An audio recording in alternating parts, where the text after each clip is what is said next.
Pokemon! It's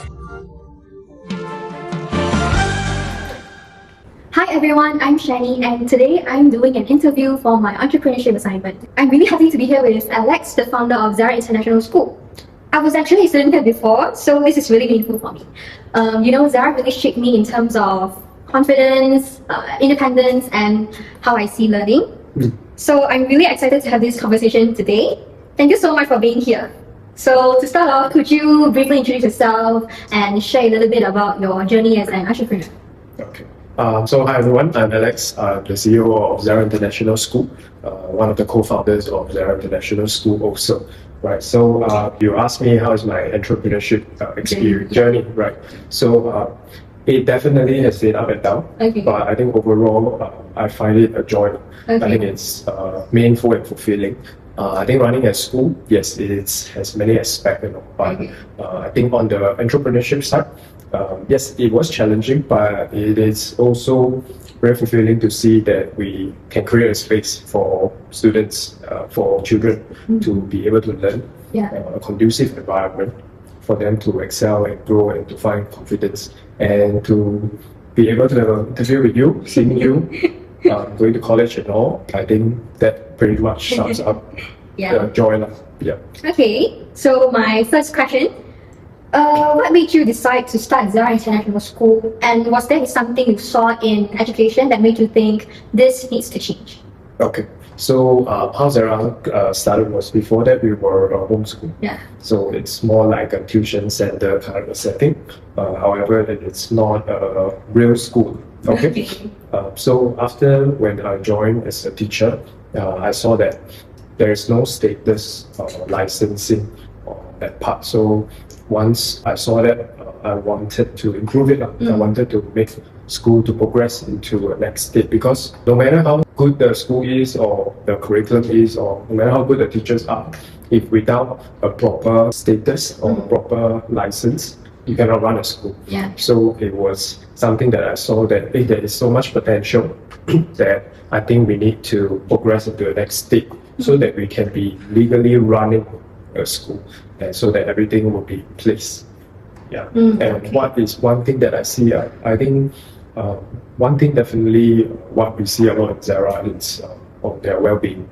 So I think a lot of schools now, there's no right or wrong. So of course, as a school, academic is priority, right? You've got to have good grades, good scores. But I think as we move to a more modern era, I think having good score alone it's not enough. And actually the whole well-being and character part, I would think that is what kind of change a person or kind of have an advantage for that person.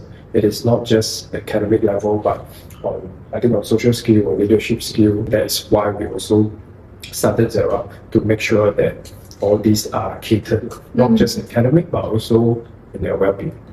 So studying in school sounds like a huge challenge. What was the hardest thing you faced in the beginning, and how did you manage to get through it? I think one of the hardest one would be in terms of resources.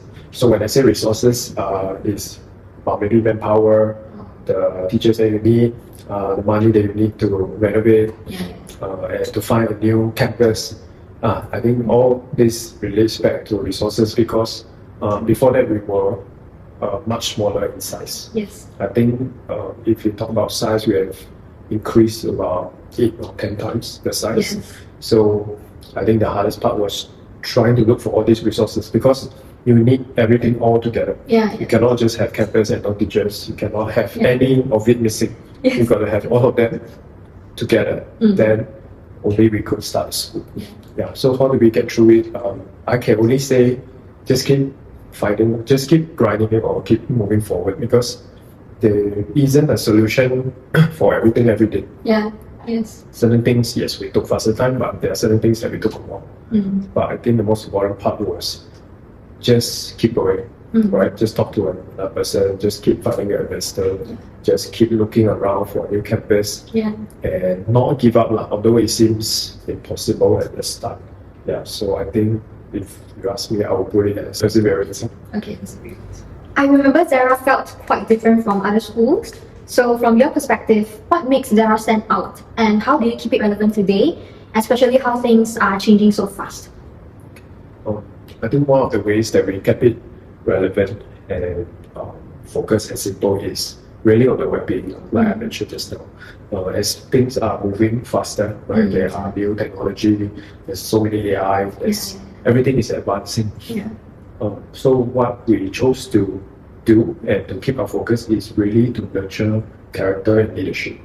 Because I think that is something that cannot be replaced by even with technology. Yes, technology helps us to be leading and functioning better. But I think for Zara, we want to really emphasize on that. And that itself will make our students or ourselves more relevant. That no matter where we go, you need leadership, right? You need to learn to be a good communicator. You need to execute tasks in any industry that you go. So to really stay relevant is to do the simple things right. Just be a good human being, be a good leader, be a good person. I think that is what will keep us relevant. Okay. You're not just running a school, you're also running a business. So how do you balance maintaining good education quality while also growing the school? Okay, I think for the start in any startup, you really got to focus on the quality of your service or product. Don't think too much about making money first, because it will be tough, right? At the start, you might not have certain reputation. For our case, maybe not enough students, but just focus on the quality, right? Of course, make sure you are sustainable. Not asking you to just do free things or things that make you lose money, but find out what's the sustainable point and make sure you give more value, right? You got to really make sure whatever you are doing, do it to the best, and the customer or clients can feel that, oh wow, this is really something of good quality. Then naturally it will solve your business side, because once there is a good reputation, there's good referrals, the business side will pick up. So a lot of students want to start something on their own, but they feel unsure or scared because they lack of confidence and experience. So what advice would you give to students like that? I think one of the advice I would give is just step into it. What I mean by step into it is, I think the fear will definitely be there. No matter how prepared you are, right? The uncertainty, the anxiety will be there. So embrace it. It's not a requirement that you cannot be fearful, right? I think fear is definitely a part of an element of any entrepreneur. So my advice is to step into it, because you will naturally become good once you are in it, right? You don't suddenly become a good businessman. You don't suddenly become a good teacher. You just got to embrace it, step into it, and just take one step at a time, right? Because a lot of times we think about all this and then we are scared, then we get paralyzed. Then we're like, okay, you know what, maybe I shouldn't be doing this, or maybe someone else can do it, or maybe next time. But you will never be ready. There won't be a time that you are ready. So you will just become. So how you become is, you gotta do it now. Just step into it, start small, make it sustainable, and I think you're good to go. Okay. Before we end, is there anything you'd like to share to students, parents, or anyone watching this? Okay, I think just to close this up, I would just say, if you're thinking about entrepreneurship, you want to start business in the future, I think you should, like I said earlier on, you just got to embrace that fear and step into it, right? You make sure you are disciplined enough to ensure everything is sustainable, you have enough capacity, and you just keep doing the work every day, right? Of course, you got to be hardworking, right? Things don't just come easily like this. But if you are fearful, just remember that it's part of it, right? It is impossible to not fearful, and there isn't a time that you will be ready, right? You just step into it, come, and I think that is something that I will leave with everybody. Thank you so much for sharing your thoughts. As a former student, this really means a lot to me to hear the story and visions behind your school. And that's the end of this interview. Thank you, Mr. Alex. I really appreciate you taking the time out of your busy schedule and to be here with me today. And thank you everyone for watching. Don't forget to like, share, and follow Zara's Facebook and Instagram. Thank you.